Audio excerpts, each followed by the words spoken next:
Thank you all for joining us this evening. I am Cicely Harris, First Deputy Commissioner here at the State Division of Human Rights. As you may have already noticed, we do have ASL interpreters here on the webinar. Please also note that this program is being captioned. You can activate captions by clicking the closed caption button on the Zoom toolbar. All attendees are on mute and will remain on mute for the program. Please place your questions for the panelists in the question and answer feature at any time during the panel discussion. That Q&A button is on the Zoom toolbar as well. DHR staff are available in the chat as panelists. You can chat to the host and panelists if you need any help with the webinar functions. Thank you. It's my pleasure to introduce our commissioner, Maria Imperial. Maria, please go ahead. Thank you so much, Cicely, and thank you all for joining us tonight. Happy Pride Month.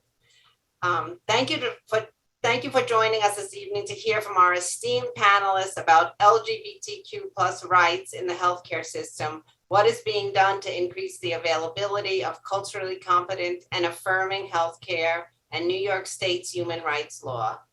New York State's human rights law was the first statewide anti-discrimination law in the country.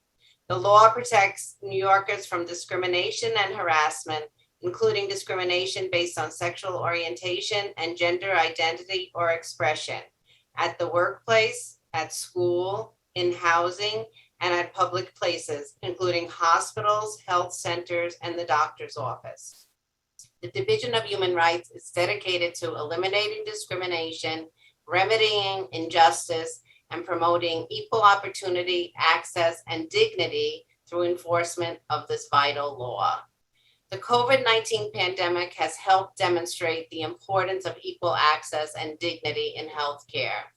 I know that Governor Hochul and my colleagues at the New York State Department of Health, shout out to Dr. Mary Bassett, are committed to furthering equality in the healthcare system.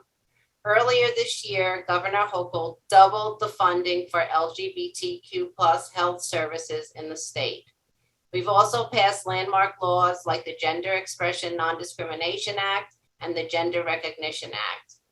And while we recognize these achievements and expansions to the law, we also acknowledge that the fight for equality is not over, and there are still significant barriers to care that the LGBTQ plus community face, which is what brings us here to this panel and discussion tonight. So without further ado, I'm now going to turn things over to our Deputy Commissioner for Policy and External Affairs, Jillian Faison. Jill? Thank you so much, Commissioner, and welcome to our panelists. Welcome to our participants. We're so excited to be focusing on this topic. Happy Pride, everyone. But I think it's also important to recognize that here at the Division of Human Rights, we celebrate Pride every day. We are enforcing the human rights law and focusing on these issues every day, 365. So I'm really excited to introduce our panelists who are also focusing on these issues every day and committed year round. So thank you and welcome to Elisa Crespo, Executive Director of the New Pride Agenda, Kai Williams, Program Manager at the New Pride Agenda, Mallory Livingston, LGBTQ Rights Attorney for the Volunteer Lawyers Project of CNY, Nathaniel Gray, Executive Director of the Capital Pride Center, Susan Johnson, Prep Specialist at the Whitney M. Young Healthcare Center, Lindell Urbano, the Director of Public Policy and Government Relations at AmeriCare, and Craig Pinnell, Director of the Office of LGBTQ Services at the New York State Department of Health. Quite a panel of heavy hitters that we have tonight. So we're really excited to hear from you. And I think we'll start off with Elisa and just asking, why is it important specifically to focus on healthcare for LGBTQ people? Why is that something that should be separate or focused on specifically? Yeah, thank you so much for the question, Jillian. And just want to shout out to the State Division of Human Rights and to the Commissioner and all the staff, and of course, the Department of Health and the AIDS Institute. I'm Elisa Crespo. I'm the Executive Director of the New Pride Agenda, and thank you for having me. So to answer your question, Jillian, I think that we have very specific needs in the LGBTQ community. Even when you think about the differences between cisgender gay and lesbian people and gender expansive people who may identify as transgender, non-binary, or intersex. Our struggles, the healthcare concerns that we have are sometimes exacerbated because of the discrimination that we face on a daily basis, because of the ostracization, because of the unconventional ways in which we have to sometimes survive, because sometimes, not always, but oftentimes we're, disowned and forced out of our homes as young people. And so having really high homeless rates and having high rates of engaging in consensual sex work and having high rates of food insecurity, these kinds of things lead to certain kinds of health disparities. And so it's important for healthcare professionals to understand those kinds of things that we experience sometimes uniquely. And of course, as it pertains to trans people, then we talk about transition-related care or gender-affirming care, which is a whole other class or field of healthcare that's also unique to our community. Absolutely. And just specifically piggybacking off of the reference to just discrimination in general, both in the healthcare field and outside in general life, we did as a state recently pass gender. And, can I ask how that has impacted from what you've seen non-binary and gender non-conforming New Yorkers? I think it gives our community a sense of hope and makes us feel affirmed in the state of New York. The Gender Expression Non-Discrimination Act adds gender identity and expression to the state's human rights law and makes it illegal to discriminate against people in different domains, such as the healthcare setting, which is what we're talking about today, in housing, in credit, in educational settings. Essentially bans discrimination on the basis of gender identity and expression. And that's important as we see a number of states across the country do not have those kinds of protections for LGBTQ people. And so we here in the state of New York are really fortunate to have robust and really strong anti-discrimination protections, both locally through ordinances and of course statewide through gender. And so it's a great thing that we have gender, but laws on the books are just laws on the books. And I think it's the implementation that is really important. And that's where you all come in. Absolutely.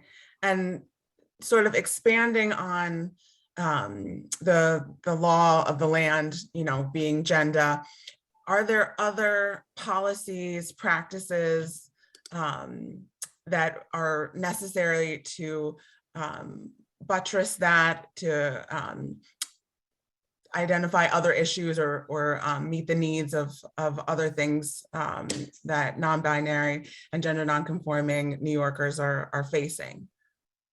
Yeah, so I think that when we start to think about policies, it's really important that in the healthcare setting, whether it be public or private, that there are mandated cultural competency trainings or sensitivity trainings to the staff who work in these institutions. There's no reason why in 2022 a trans person should be misgendered or denied care because an institution doesn't feel equipped or knowledgeable about how to provide gender affirming care. So I think it's really important that healthcare institutions establish policies for addressing discriminatory comments or behavior, right? What is the policy? And making sure that the people who work in these institutions know what those policies are and know that they have compliance responsibilities under the law here in New York. I also think about small things like asking and not assuming a patient's pronouns is really, really important. The last thing that a trans person wants to do is go and have a visit their doctor and then have to teach their doctor about these things. And I think one of the main reasons why trans people in particular don't actively seek medical care is because of that. They don't want to have to teach their nurses and doctors. And so instead, they just don't seek care. I think PSAs, I think signage that's properly displayed is really important to make trans people and non-binary people feel welcomed and feel safe. Things like intake forms, making sure that we're not putting trans people or non-binary people in an uncomfortable place when we're filling out an intake form and it says, how do you, what's your gender? And there are only two options there. So these are the kinds of things that so often most people are not actually doing in their institutions. And I think hiring LGBTQ people, having chief diversity officers, having people who lead diversity, equity, and inclusion is really important in the healthcare setting so that these trainings that I mentioned can actually be prioritized among staff members. That makes a lot of sense. And I think that we're going to hear from some providers today that have implemented some of those suggestions, but clearly, we have a long way to go in making that the norm. So thank you for those comments. Kai, I'd like to turn it over to you and ask you what it is that you're seeing at the New Pride agenda in terms of health disparities, discrimination in the healthcare system in New York City, where New Pride is based, and what types of programs, I know you're the program director, what is it that New Pride is doing to combat those issues? Yeah, thank you guys for having us and having me. My name is Key.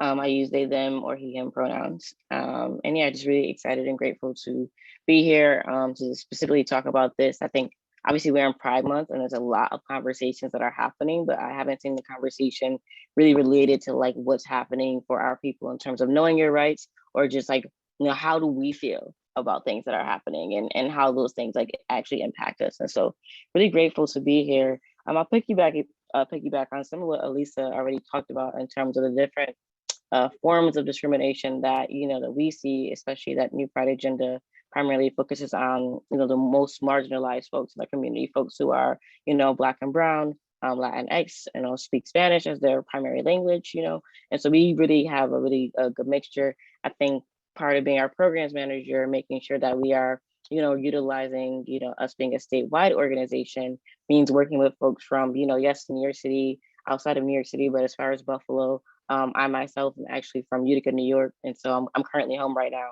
And so in terms of like having a spectrum, right, of like what it is to experience healthcare discrimination and just living as a queer person across the state is something that I think by the leadership that Elisa has been put in place here, but also by our programs, we really get a sense of like what's happening with our people. And so I think that it can be really those simple things in terms of people actually having services refused, right, of actually being refused service based on either the actual or perceived gender of someone or their identity, or are they same-sex parents or same-sex couples, right? Like and it also goes to like being misgendered and using the wrong name.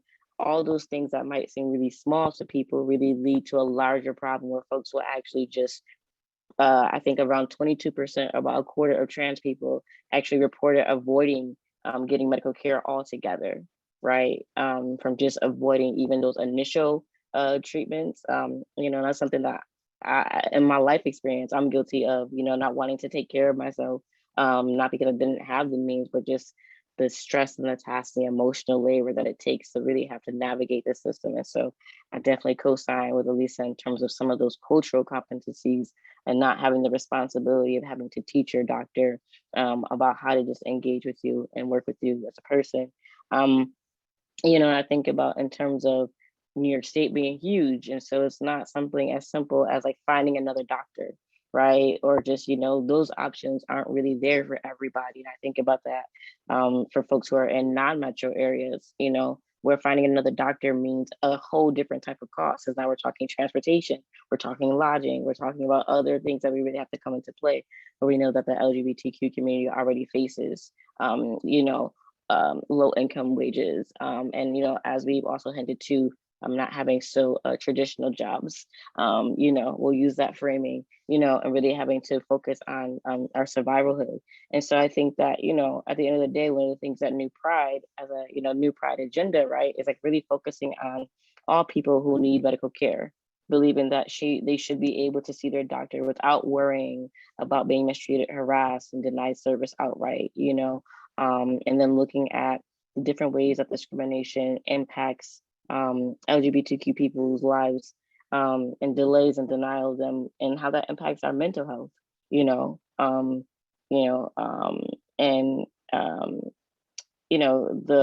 like suicide ideation and self-injury and all the different things that come from what other folks might consider to be small things. And I think that, definitely for us at New Pride, focusing on the queer and trans community, right?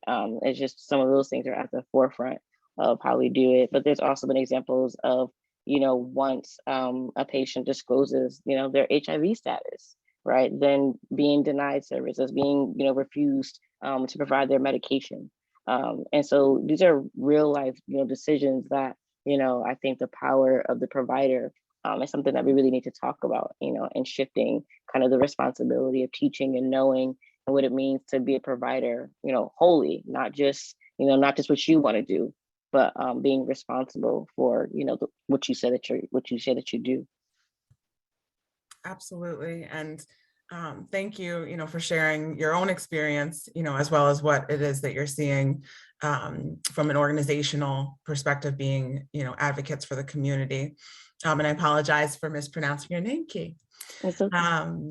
So the second question that I have for you is about the programmatic work that's happening at New Pride around healthcare. I know that you have a healthcare ambassadors program, so can you just tell us what that's about? Yeah, and so one of our main programs I'm really proud of, we just finished our first cohort, and we're coming back for our second cohort, is our public health ambassador program, which really focuses on bringing together sex workers across experiences, current or formerly, as long as you self-identify, bringing them together to have conversations around the education of PrEP and sexual health and safe practices of disclosure. And really, some of the pushback that we had was, well, how can you measure the success of such a program, right? How can you tell if X amount of people are going to actually, go ahead and take PrEP? But what we actually found and what we're trying to do and with that program is not just educate on the safe sex practices and the sexual health, but also empowerment and also, creating community building. The lovely, Cecilia Gentili, who we all may know of, a beautiful, lovely advocate and just an amazing leader. This is like one of the programs that she dreamed of, with her work with New Pride Agenda. And, one of the things that she said to our group, and it was a diverse group, we wanted to make sure that it was intergenerational, that it was across gender spectrum, and that it was open to folks to really be able to take part in an 8 weeks conversation of a curriculum that spanned from talking about what is PrEP to talking about decriminalization of sex work in New York. So we really try to cover a range of things in that program. And it's just really good to be able to build a community of sex workers and say, actually, you're experts, right? Like getting sex workers and trans and queer folks and say, you're actually experts in this role. And we want you to have the best information. So we partner with AmitaCare, to come in and bring in that information. And also in New York City, which we talked on a little bit, we're fortunate enough to have a provider such as Callan Lord, who really provides a lot of services like that. I know that other folks in New York State don't have, but there's, places like Mocha and Trillium and further upstate. But I just think about the different programs that we do at Renew Pride. And then I can't but help to shout out the great leadership of Elisa and Cher Avery, our community organizer, who has been working to hold institutions accountable, including the Trans Equity Fund, and really advocating for Governor Hochul to, yes, that's been passed, but let's get some implementation, let's get some funding, let's get it actually codified into law, let's get it signed, right? So that funding is there for the trans community ongoing. And so there's just been so much beautiful work that has happened. And there's familiar faces that I see on this panel that, I just got to meet, just by being, up at Albany Pride, so just being able to share space with other great leaders is just, I think, powerful work that New Pride Agenda is doing. And I like to frame it that we're really trying to work to connect the upstate and the downstate communities together so that we can really mass mobilize our power. New York State is ahead of the game in a lot of ways, but there's so much more we can do to catch up, right? There's so much more we can do to catch up. California, Los Angeles is beyond us when we think about municipality, we think about states. And so, there's so much work that we're working on. And so for us, it looks like, yes, the education, bringing together spaces for folks who are, again, most marginalized, passing legislation, but holding institutions accountable across the spectrum. And I say this with a smile because I'm very proud to work with this organization and just the powerful work that we've been doing. So thank you for having us. Absolutely. And, that work is incredible. It sounds, really intentional and inclusive and comprehensive. And it's just really exciting to hear. So thank you for sharing that.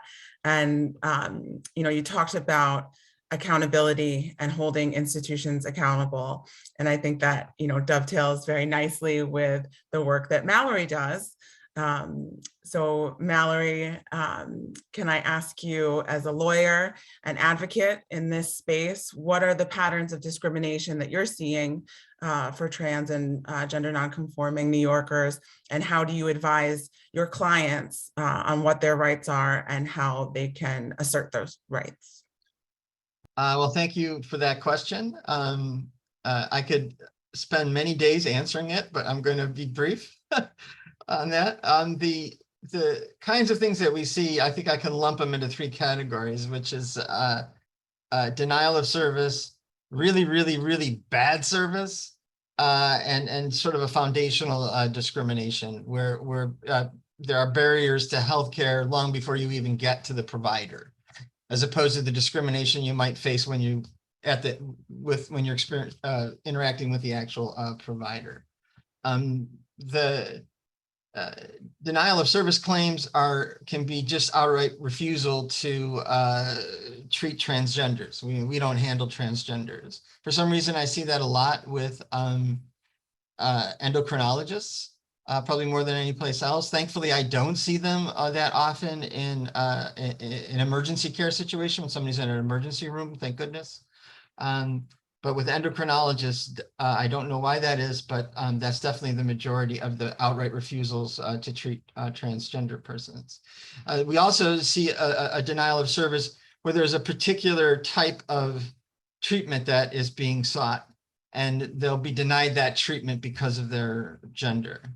And like a typical example of that would be a transgender woman who still has a prostate and has prostatitis, and there's medication that helps with that, and the doctors will refuse to prescribe it because that's only for men, and you're a woman now, so your ID says you're a woman, you've changed your birth certificate that says you're a woman.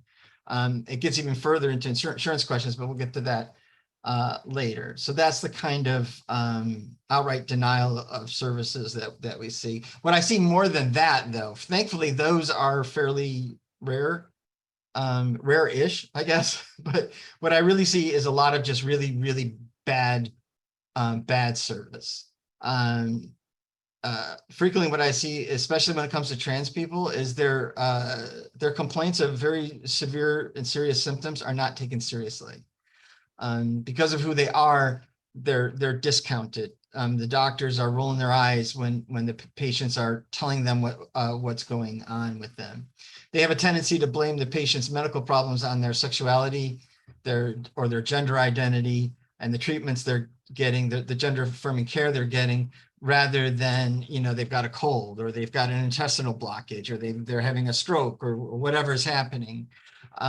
They tend to focus on that part of their medical history, even though it's unrelated to the symptoms that are being presented. We see a lot of medical providers indulging their curiosity as to the precise nature of their patient's anatomy, when it has nothing to do with that. Person comes in with a broken arm. Why do you need to know whether or not they've had bottom surgery or top surgery or what hormones they're on? It's a broken arm. Just fix it. And that's more their personal curiosity. For a trans patient, that's the last thing in the world they want to have to discuss, in detail when they're there to receive what is basically routine medical care. Degrading remarks and misgendering is the most common one, but we've seen far worse, especially with trans folks. And I'll tell you about some examples of that later. But that can come from, I'd like to say maybe that only comes from, occasionally you get a bad orderly or, a nurse who's got problems with trans people, but it's across, the spectrum. It's doctors, it's administrators, it's the triage nurse. You never know who it's going to be. And when a trans person then complains about that, they become the problem. You're being rude and obnoxious, and because you're complaining about this person, and we're just trying to treat you, and who cares what they call you. So when people stand up for themselves, that makes matters even worse. I've seen a denials. One case that eventually made it to a denial of service because they repeatedly misgendered this person. It upset them. They asked them many, many times, please stop doing it. They kept doing it. And there came a point where they raised their voice and, and became adamant, I want to talk to your supervisor. Why do you keep doing this? And the next thing you know, they're calling the police on her. They want them escorted out of the place, and so on. They're the ones who sort of instigated the whole problem, and then simply trying to defend yourself gets you thrown out of the medical facility. Tolerated incompetence is across the board, where you have doctors and nurses who have no idea about any of the intricacies of gender affirming care. They don't know how to treat trans patients. They don't know how to treat LGBT patients. They haven't been taught in medical school or nursing school. It hasn't been part of their board exams.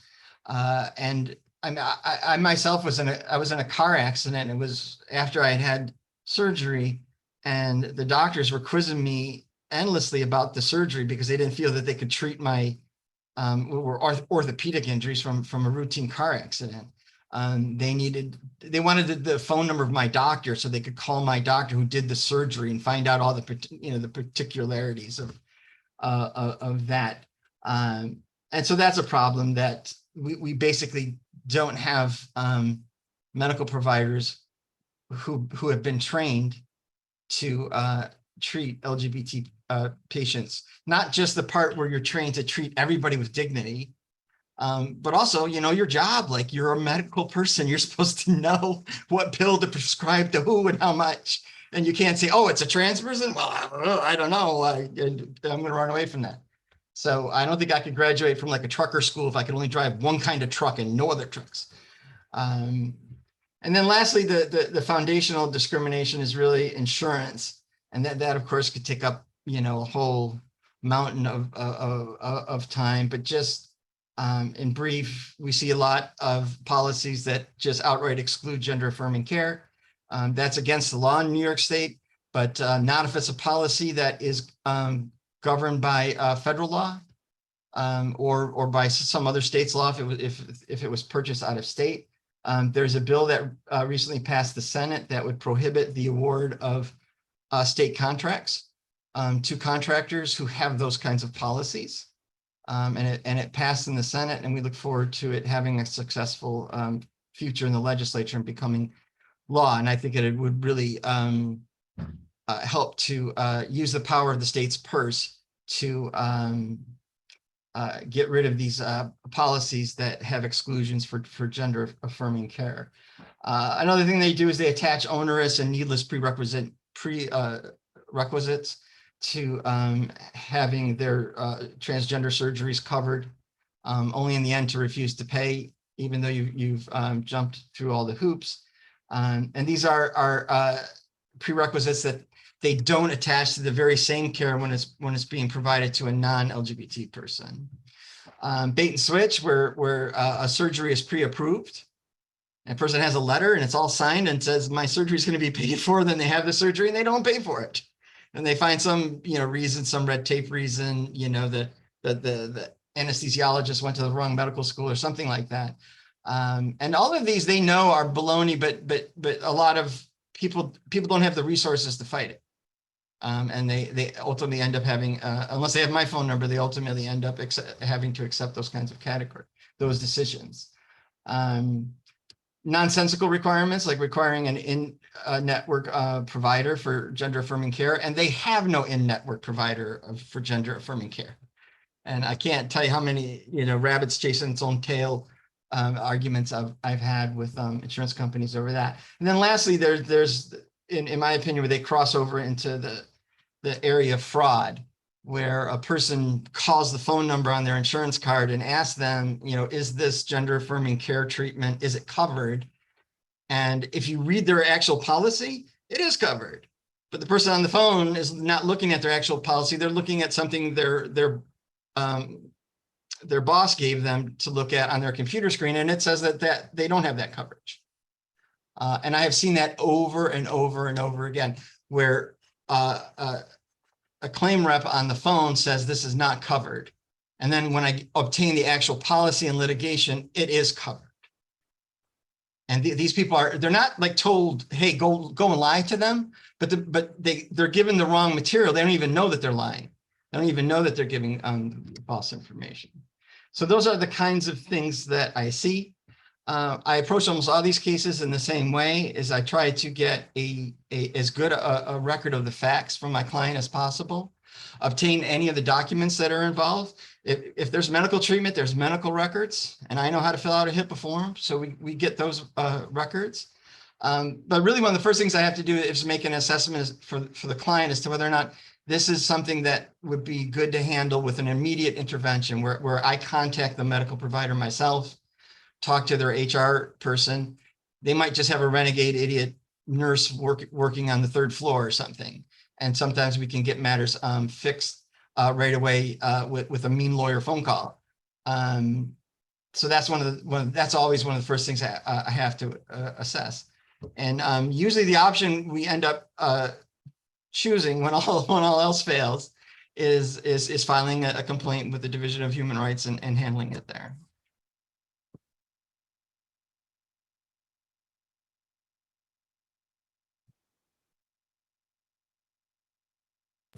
Thank you. So, you talked about the sort of response of last resort after the angry lawyer phone call as being a claim through DHR. Do you have any specific instances where you've been able to get any memorable cases where you've been able to get important results through Sure. The division? Yeah, absolutely. Yeah, I have a number of cases. Probably the one for me that sticks out the most was it was a young transgender man who was one summer night began experiencing some severe symptoms of nausea and headache. They were throwing up every 4 or 5 times an hour. The headache was severe beyond belief. And they then began experiencing some paralysis in their extremities. By the time an ambulance was called, they could no longer move and had to be taken out on a gurney. And when the ambulance, the medical transport crew found out that that they were trans, that all of their questioning focused on that. Are you still menstruating? Are you taking pills? Have you had surgeries? And they completely ignored what at the time what most doctors would have recognized what those symptoms, what diagnosis you would have with those symptoms. But they ignored that, and they ignored that in the triage reports that were read by the emergency room people when they arrived at the hospital. And so they, at the hospital, was no better. The hospital personnel, whether it was nurses or doctors, all of their questions was really about the person's transness, you know, all their curiosities about this person's body and so forth. And they also used insulting language. They misgendered them, repeatedly were corrected, continued to do it. And they kind of got a bit angry, the young man and their partner who was there, who was also trans and was also experiencing that same type of treatment. And so then folks at the hospital were kind of getting mad at them as they seemed like they were, you know, being rude because they were asking not to be called it. One orderly said that, well, why don't we strip this person down and study it to see what it is? They ended up really I talked earlier about discounting symptoms, not taking people seriously. They didn't take these too seriously. Everything that was going on with the headaches and the paralysis and all of that, they asked questions like, have you ever had a headache before? And the patient said, well, yeah, I've had a headache before. And then they wrote down, well, nothing big. They've had headaches before. Didn't have headaches that brought them to their knees and resulted in vomiting for 6 hours without stop and paralysis. So they ended up discharging this person as just suffering from a migraine headache. And I've seen people with migraines, and they usually don't have to wheel them out on a gurney and lift them into the back of the car. So the next day the symptoms worsened, and they went to another hospital who immediately recognized that this person was experiencing a stroke. And there's medication that you can give during the first 4 hours of the onset of a stroke that could very much stop it in its tracks. But once that 4-hour window is over, then that medication is relatively useless, and that stroke is going to cause what damage it causes. Now, so there was a lot of outright medical malpractice going on there, and they got a private attorney for that. But for the discrimination part of it, we handled that, and that ultimately ended up in a DHR case with a confidential settlement for the client, and in order to go forth and sin no more, and to have some training for their staff, and they hired our client to do the training. So it had, and the client had a reasonably, given what happened, a fairly decent recovery. Not 100%, but much better than was originally predicted. Wow, that is a really disconcerting example. But thank you for sharing. And if you could quickly, any other remedies that you've been able to accomplish through DHR that have been helpful to your clients who face discrimination in the healthcare system? Yeah, I mean, this is one of my favorite cases. This was a non-binary person who went to an emergency. This wasn't a hospital. It was a pet hospital. They went to an emergency veterinary facility for a critically ill pet, and they were thrown out because they were denied service because they were trans, and that went to the DHR. It went, and there was a good settlement for the client. We actually got a huge chunk of free veterinary care because this client of mine has lots of pets and really big pet bills. And so being able to keep their pets in good shape, and to go to a veterinary clinic that was going to treat them properly was a big win. Excellent. Thank you so much for sharing that and leaving on a high note of free pet care. So now I'd like to turn it over to Nathaniel Gray from the Capitol Pride Center and ask you about mental health care. We know that mental health care is healthcare, and I'd just like to hear from you about what the barriers are that LGBTQ people face when seeking mental health care. Thank you so much, and thank you to the panelists that have gone so far. I want to acknowledge that I'm not a trans person, and the folks who have spoken so far are people who live trans experience. So I'm speaking as an ally to the trans community and someone who has worked in this field a long time, but I don't have lived experience. The second thing I want to acknowledge that Kelly Metzger has asked some questions in the Q&A, and I'm not here to answer them, but Kelly is literally holding it down as a trans woman in North Country. You want to talk about hard work? She leads pride parades in the North Country above the Adirondacks as a trans woman. That's hard work. So I want to just acknowledge that and say thanks, Kelly. And I think the point that I'm going to go with here, that I make often in the work here at the Pride Center and in the region, is a discovery that I came to myself when I moved up here. I lived in New York City for almost 20 years. I'm a social worker. My background is specifically doing counseling and program work with LGBTQ homeless youth, the youth that Elisa talked about, the youth with the experiences that Elisa talked about, that are fairly unique and specifically exacerbated upon the trans youth, Black and Brown youth community. That experience taught me a lot, and what it taught me was that we live in a society that doesn't believe that transgender people exist. I'm going to say that again. We literally live in a society that doesn't believe transgender people exist. And if you don't believe me or you think I'm being hyperbolic, I would ask you to look at something like the Texas GOP. Right? We're a non-political organization, so I'm not advocating for one part or the other. I will say that the Texas GOP ratified a platform that would criminalize children existing as transgender children. And the thing that's crazy is, if we know transgender adults exist, where do you think they start? At 18? No, they're 5, they're 3, they're 1, they're 0. They are real. All right. And so what I am finding in the work up here, when we talk about trans mental health, is how do you function in a society that treats you like you don't exist?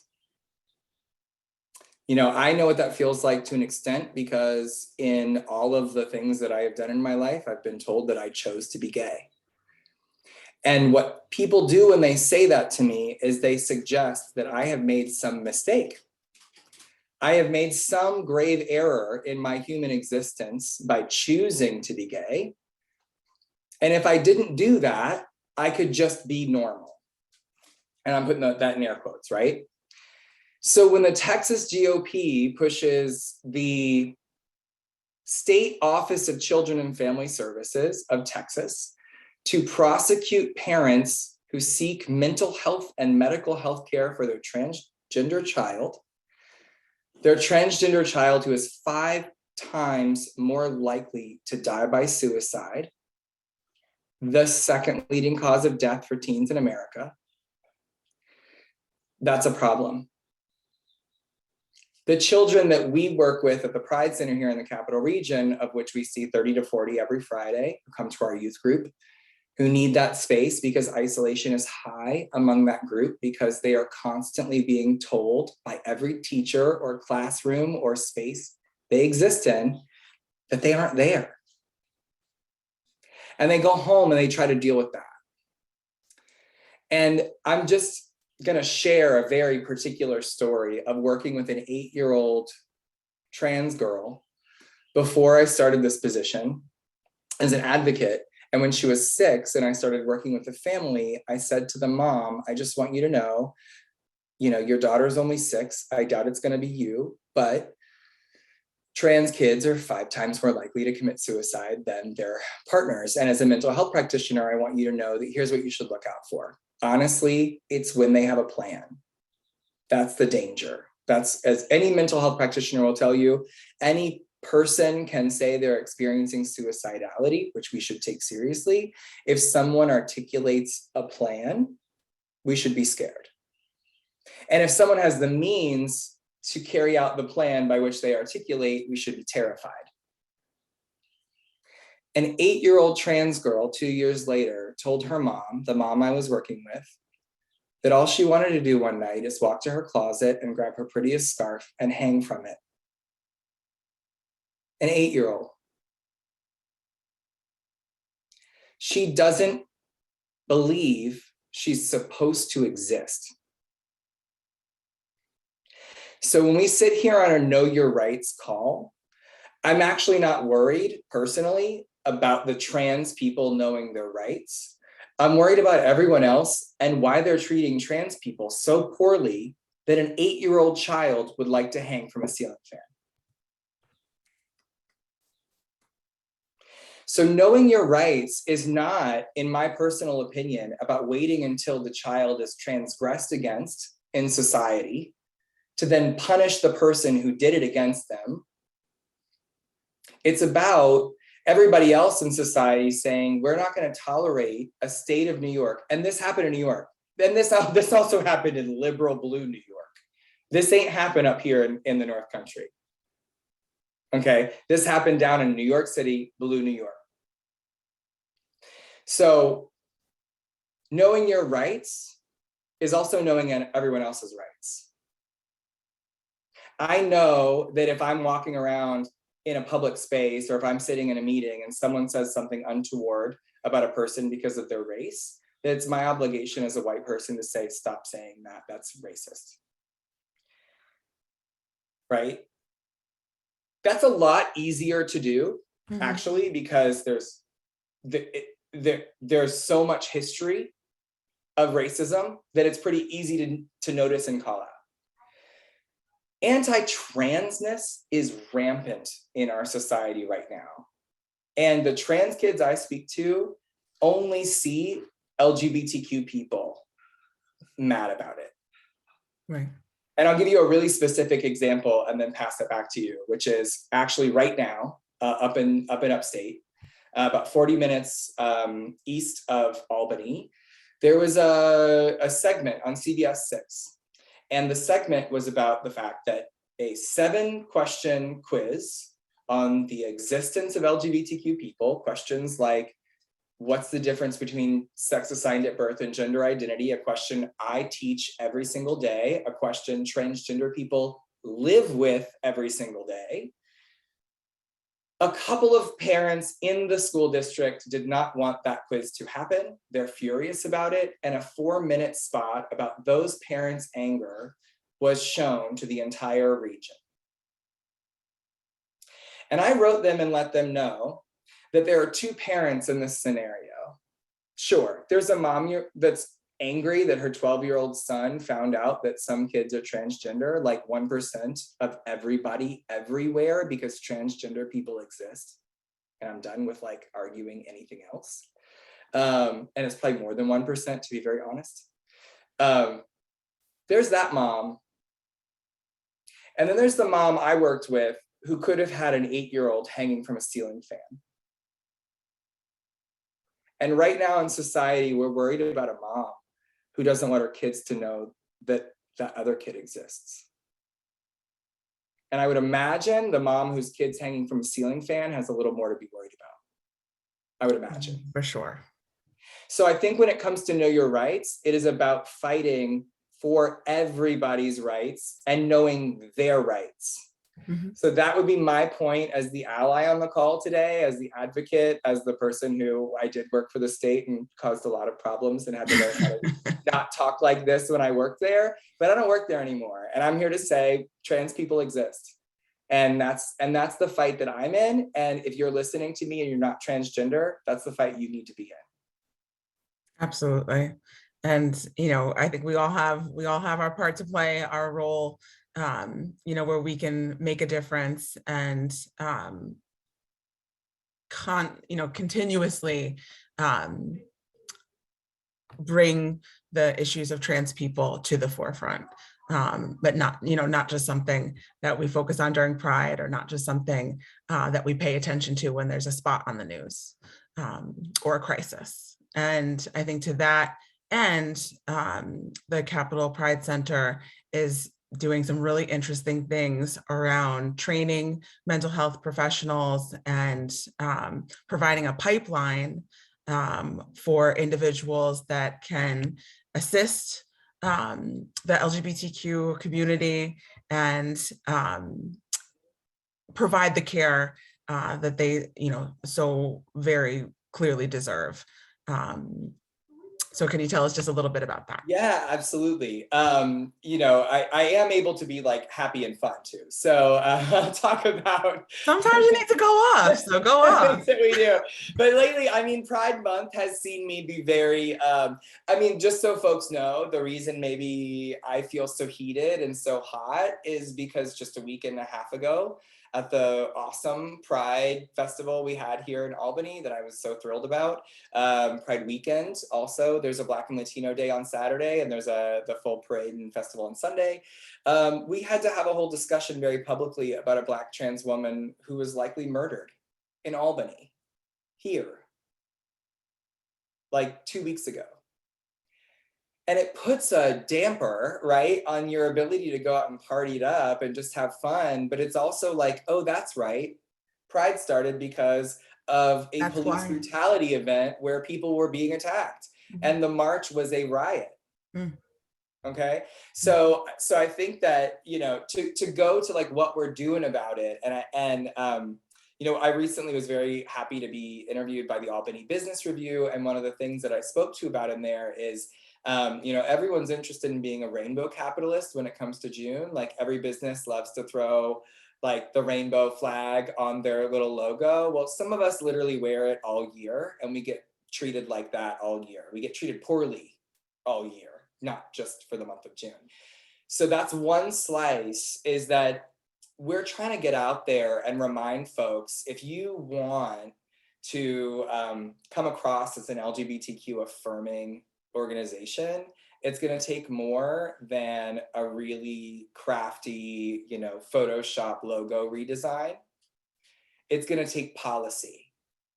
It's going to take money, right? Capitalism is money. If you want 10% of everybody everywhere, which is what LGBTQ people are, to come to your business, be more affirming. What are your hiring practices like? What's your non-discrimination policy?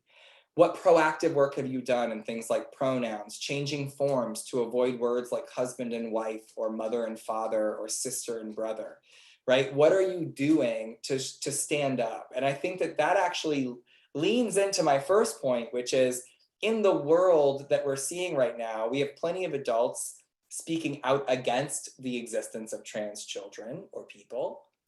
And we have plenty of LGBTQ adults speaking out for our existence. But where are the corporations at? You know, I think often about the fact that Coors Light and Bud Light do some kind of Pride logo every year, and I've yet to see a single Super Bowl ad with two dads. Yeah. Spend $1 million on 1 minute of advertising, put two moms on there, or a trans kid, a trans girl going to her sporting event. How about you like really get into it, right? Lean in and be a part of our community and support us, or stop taking our money and attention. So that's what we're out here doing. And I love getting to do it. So things that we've gotten to go do. We speak in schools often. We talk to teachers about things like the Dignity for All Students Act, which is a law in our state that says every student has the right to a dignified experience. That includes things like pronouns and name and confidentiality, right? We go into hospitals and medical facilities, much like the folks here have talked about, just like Key talked about. Trans folks, if trans people have experienced one discriminatory experience in a medical facility in the past year, they're not likely to go to a medical facility for the next year.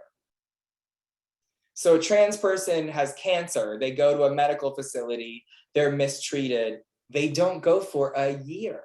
So what we're out here doing is helping medical professionals make sure they're not putting trans folks in a position where they're foregoing their own health for their own mental health, right? So this is the work we love getting out there and doing. And I will just end on the very point that I started with.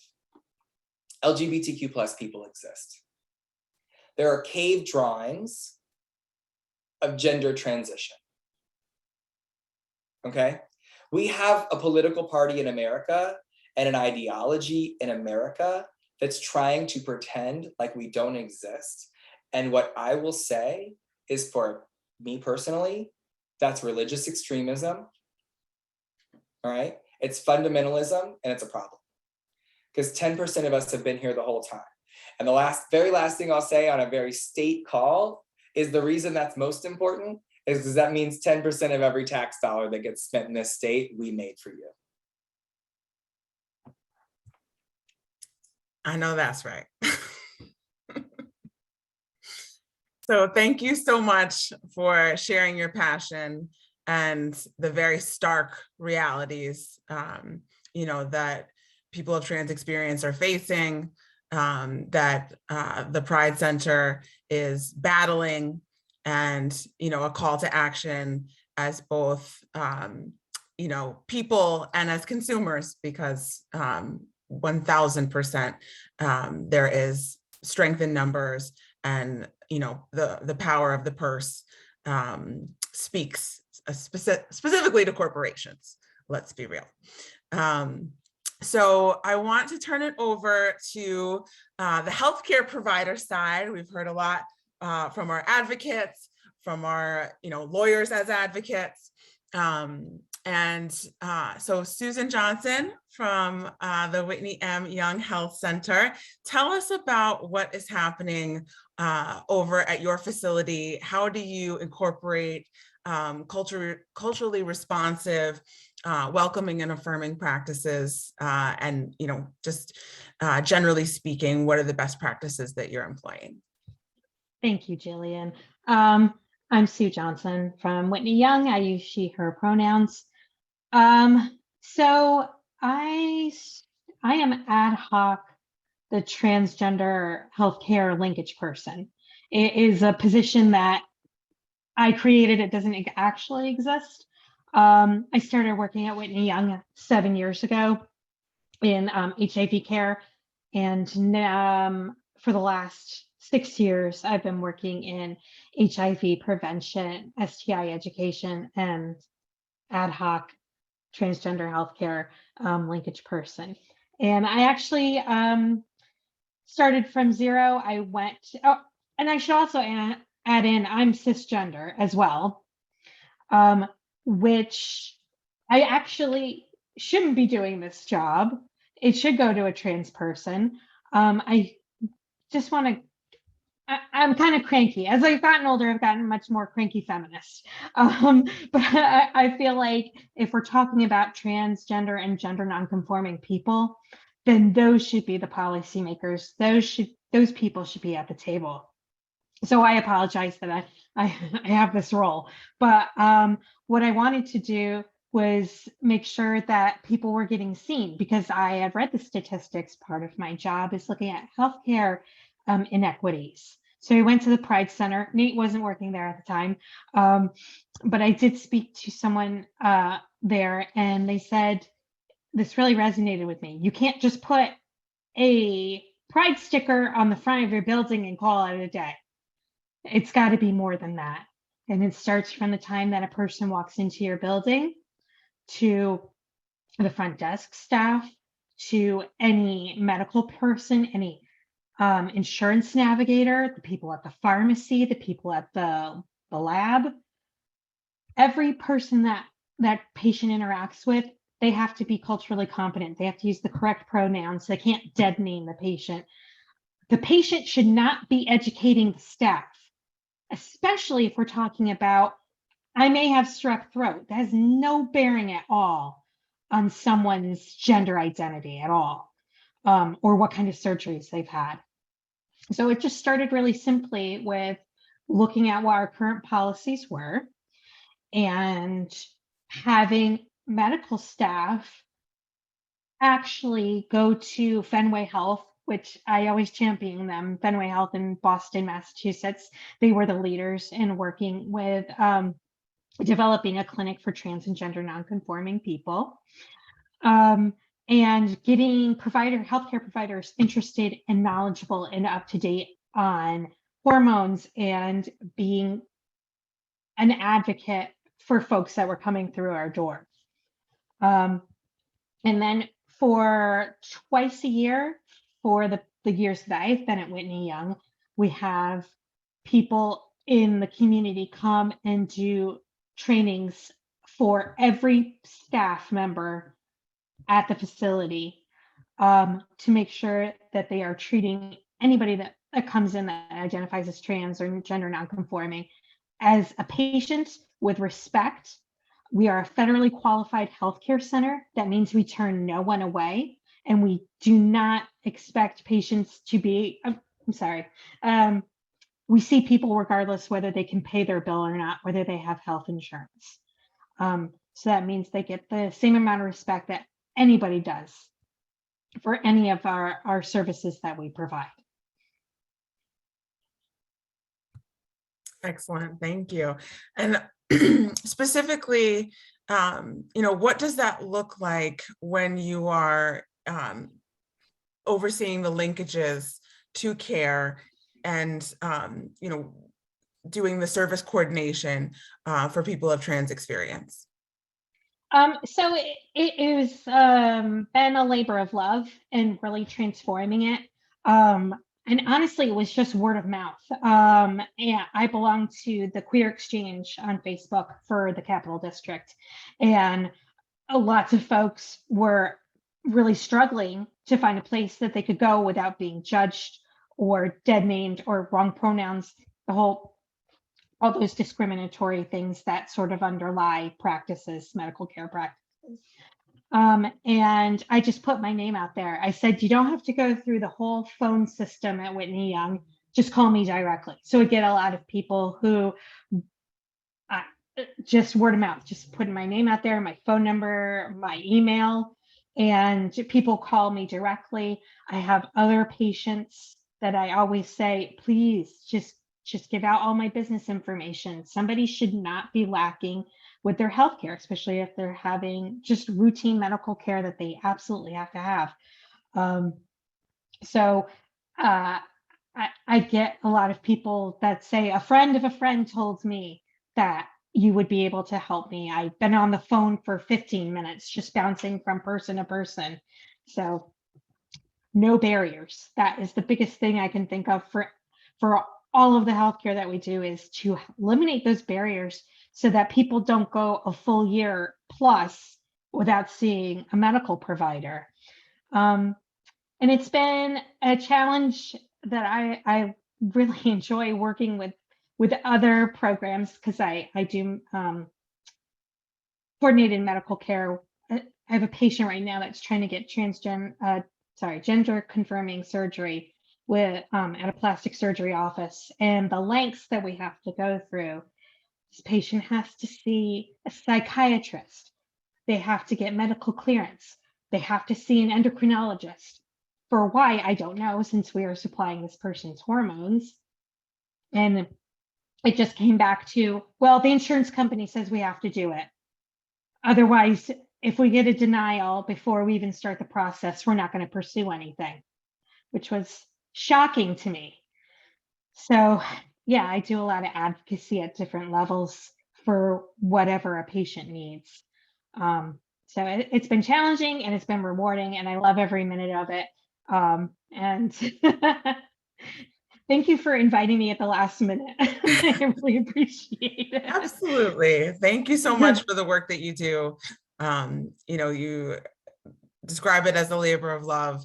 And really every healthcare facility should have someone in that position navigating and making sure that there are no barriers for people to receive care. And I know that Whitney Young specifically has a very large array underneath their umbrella of healthcare services that one can receive. So it's really a blessing that you're there to facilitate care in all of those different ways. So thank you for the work that you do.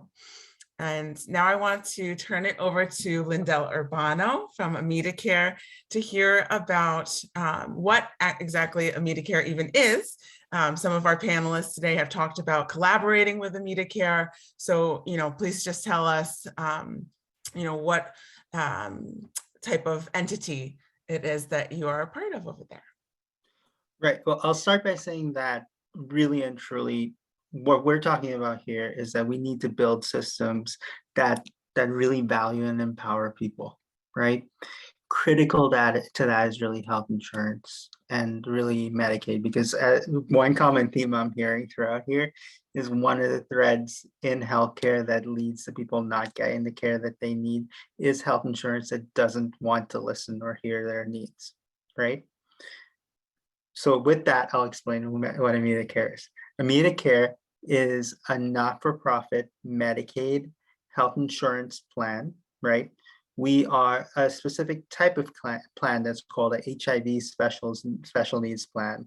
We were set up, the SNPs, for short, like HIV special needs plans, were set up back in the early 2000s in recognition that people who were living with HIV had different needs within the Medicaid program and within what's called managed care. And so it was set up to make sure that people got the type of access to care and services that they needed to be well and to address HIV. Over the years, it was set up, and it's important to recognize the New York State AIDS Institute role in setting this up, because the New York State AIDS Institute worked closely within the community and HIV/AIDS serving community, and we have federally qualified health centers in New York, primarily in New York City at this point, to really set up these plans.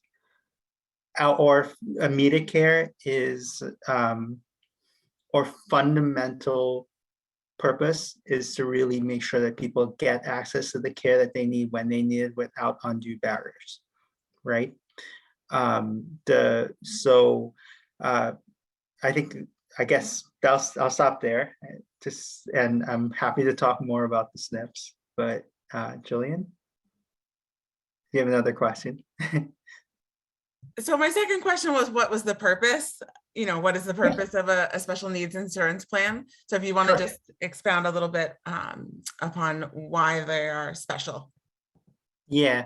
So the special needs plans really are built on a model of care that values people and really is meant to reach people, to make sure people's needs are met, right? So we talk about, I'll give the example of our work with TGNs, transgender and gender nonconforming people. So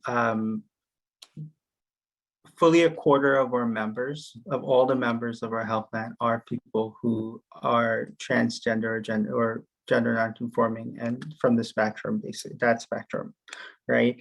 And so we recognize that in not just making sure that people don't have to face unnecessary prior authorizations when they get access to care, but we also realize that if somebody calls into a plan and they're facing problems, they should talk to somebody who understands, who has some degree of understanding about what it is to be somebody transgender, who's a trans experience in the healthcare landscape.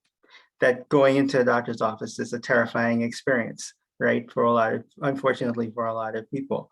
And so we've trained all call center staff or pharmacists, or we have a gender support team that is led by people who are living in that space, who know how to help people and know how to make sure that people who are living with or not living with HIV who are of transgender or trans experience do not, that their needs are met basically. For example, if somebody calls in and they are, and they need gender affirming care, the full spectrum of gender affirming care, we know that they shouldn't have to, if they're already in care at a provider, we work with that provider to make sure that they don't have to go through unnecessary prior authorizations to get to the surgeries that they need to stay well.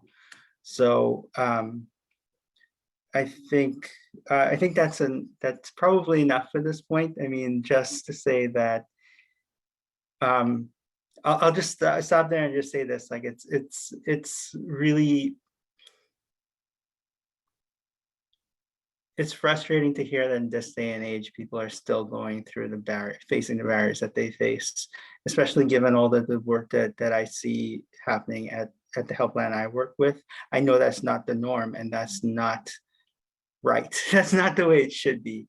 We shouldn't be in a situation where within Medicaid, where the state has set up a system where Medicaid should be paying for transgender care, yet the special needs plans make an effort to make sure people who are transgender and gender non-conforming get the care that they need. But what we call the mainstream plans, or the bigger plans and the for-profit plans, haven't built out that capacity sufficiently. And we have to think about how do we get the work that we do at Amita Care should be the norm. It shouldn't be the exception. And I guess I'll just stop there. So Thank you. And you're absolutely right that Amita Care should not be the exception, but the rule, but the best practice. And I think that segues quite nicely to our final panelist, Craig Pinnell. And my question for you, Craig, is, how do we get the larger healthcare community to focus on this? As Lindell pointed out, it is not, it's really unfortunate that it is not the norm that these barriers are lifted for people, are non-existent in seeking the care that individuals of trans experience, LGBTQ individuals need. So, can you just tell us about the work of the AIDS Institute in prioritizing this effort in the healthcare system? Well, I don't know how you get people to care. And that's being honest. It's a big question. I don't. But what I can offer you is that what is beneficial are dialogues like this, bringing people such as all of these panelists together to talk about their experiences, not only their professional experiences, their lived experiences, what they see are challenges and barriers in their day-to-day work, in their personal lives. I think that,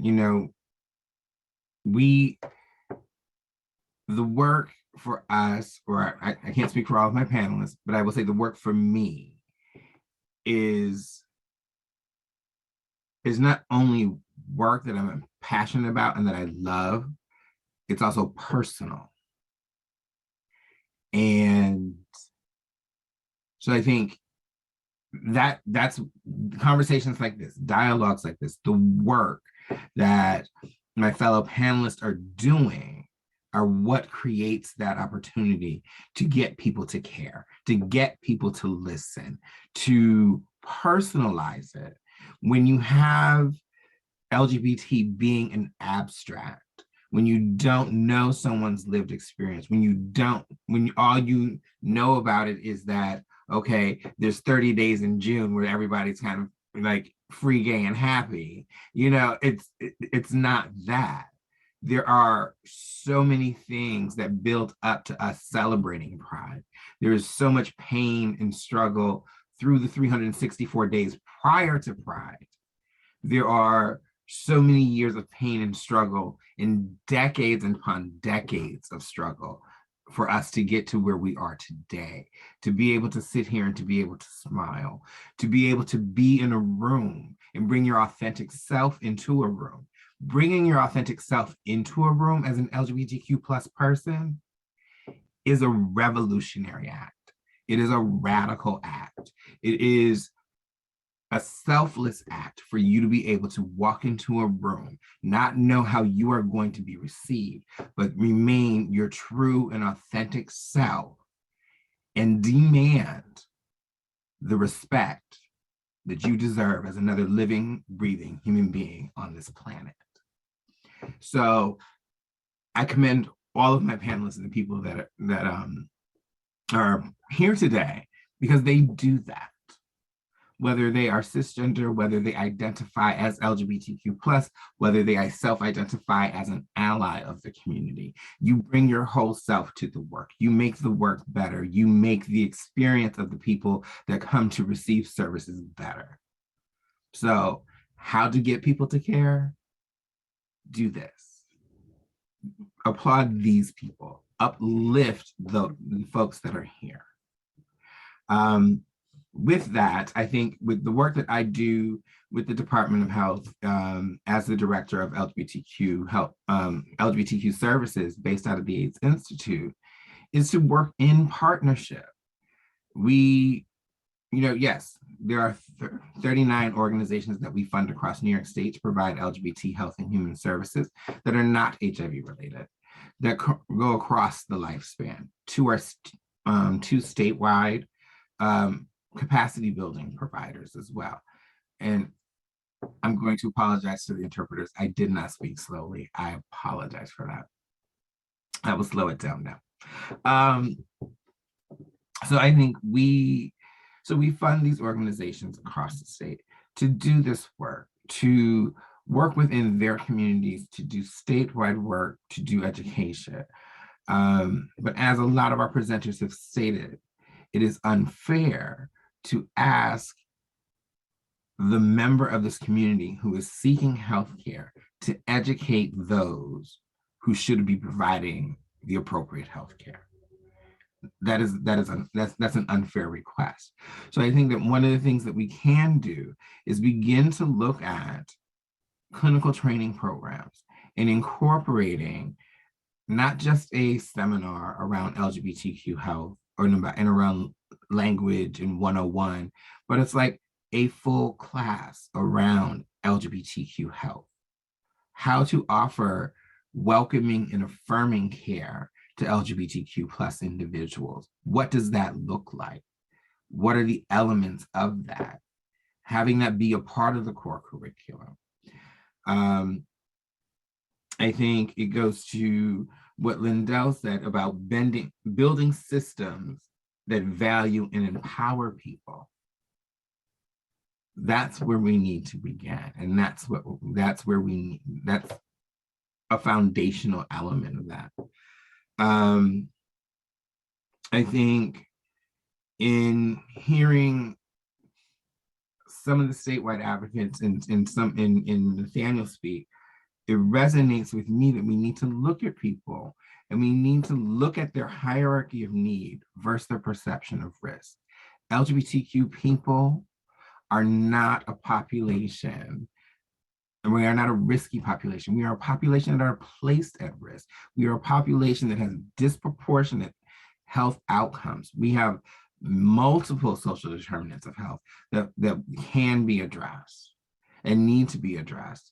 So I think, and one of the things that underscores that is the press release that Commissioner Bassett put out this week, when we looked at the social determinants of health in LGBTQ plus individuals, when we specifically highlighted, here's LGB, and here's the social determinants of health and the health disparities that impact them, and specifically looked at and highlighted the social determinants of health and the health disparities that are impacting transgender and gender nonconforming individuals in New York State.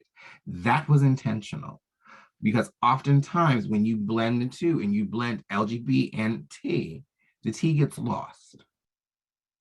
it just kind of, you know, it doesn't necessarily get seen, and it's not as uplifted as it should be. So being intentional about what we do, being intentional about the research that we put out, being intentional around appropriately collecting sexual orientation and gender identity, so that we understand the scope, the depth, and the breadth of the issues facing LGBTQ plus New Yorkers. We have a lot of anecdotal data. We have a lot of lived experience data.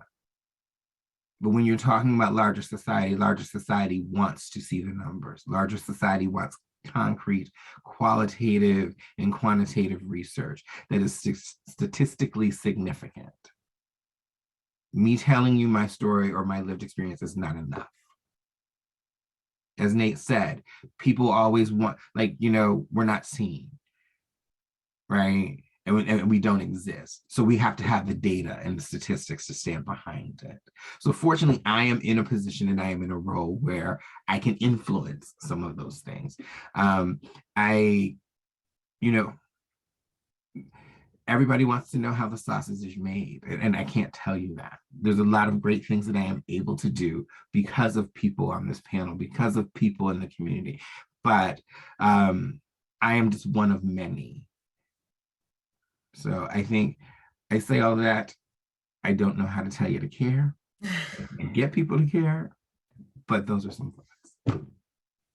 Thank you so much, Craig. And, you know, I appreciate you speaking about the Revolutionary Act of just being oneself and demanding respect. And you know, it resonates very deeply with me, and I just appreciate you for raising that up at the top of your comments. So we are running out of time. There's only 3 minutes left in this fantastic panel. And I just want to thank everyone so much for their time, for their expertise, for their lived experience, for their advocacy, their fire and passion. And, you know, there's a saying, nothing about us without us. And I think that sentiment is particularly important here, as folks have talked about increasing the amount of representation in the healthcare system. And I just wanted to throw it out to our panelists. If anybody has some ideas, examples, et cetera, of, you know, just filling the pipeline of medical professionals with trans, non-binary, gender non-conforming individuals. I know, Craig, you talked about you know, coursework, core curriculum in medical school. But, you know, has anyone thought through or have any ideas about increasing representation?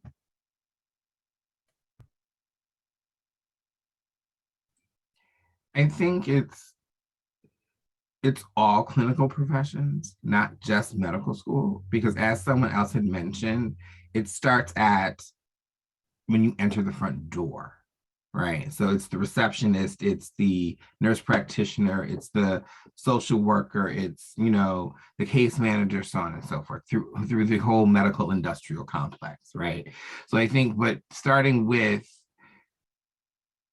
the clinicians and whatever clinical training and making sure that it's a core part of that is a start. So the onus is not placed on the community to continually go back in and train folk. I have heard from many providers that they have trainings that they can do for clinical providers, but clinical providers are not giving them the time of day, right? So think about, you know, if you are in the pharmaceutical industry and you're trying to put out this new medicine and get time with the doctor to show this new medicine to the doctor, right? There's limited time and that's not happening. And I think that's not necessarily going to address a lot of the concerns and issues that Mallory brought up that they're seeing with the clients that come in through the door about, you know, misgendering and around the conversations about, you know, I'm here for a broken arm, but you want to know about my gender affirming surgeries, right? or what I'm going through. So I think that's where that conversation needs to be. And if I may add, as we conclude, a lot of the community health centers that we know and love as LGBTQ people are federally funded healthcare centers that are dealing with some of the most marginalized people in our community and rely on Medicaid reimbursement. And I just want to shout out the New York Safety Net Coalition and the work that they're doing, because they are at risk of losing funding next year. And we can do something about that. And these institutions are personal to me and to everyone in my community. I grew up in the Callan Lord Community Health Center. It's where I got my hormone treatment. It's where I got my letter to get my name changed. It's where I got my letter to get gender affirming surgeries. It's where I still go and see a primary care physician. It's where I went and got dental work. It's a safe space. It is a community healthcare center that understands our community. You think about the Trilliums of the world. You think about Whitney Young's, you think about Medicare, all of these incredible organizations that are working with our community, 9 times out of 10 operate through a Medicaid reimbursement. And so it's really important that we get that right, because they're the ones that are doing everything that we talked about on this webinar today. So I want to shamelessly throw that in there. And I want to thank the Department of Health and the State Division of Human Rights for putting this together. I thought this was a wonderful, informative conversation. Absolutely. Thank you so much, Elisa. And with that, I will just quickly say that for the folks that put Q&A, we will address those questions in our follow-up email to all the registrants. We will include materials, resources, and general answers to questions in those emails for follow-up. So I'm just going to now turn it over to Commissioner Imperial to close us out. Thank you. I just wanted to thank everybody so much. I learned so much, and I know that we have a lot of work ahead of us, and I look forward to partnering with you in the future. I love so many of the ideas, and this is just the first, hopefully, many more conversations to come. We do have a lot of work. So thank you all and have a good night. Thank you, Jill and Manny and everybody too on DHR staff. Thank you.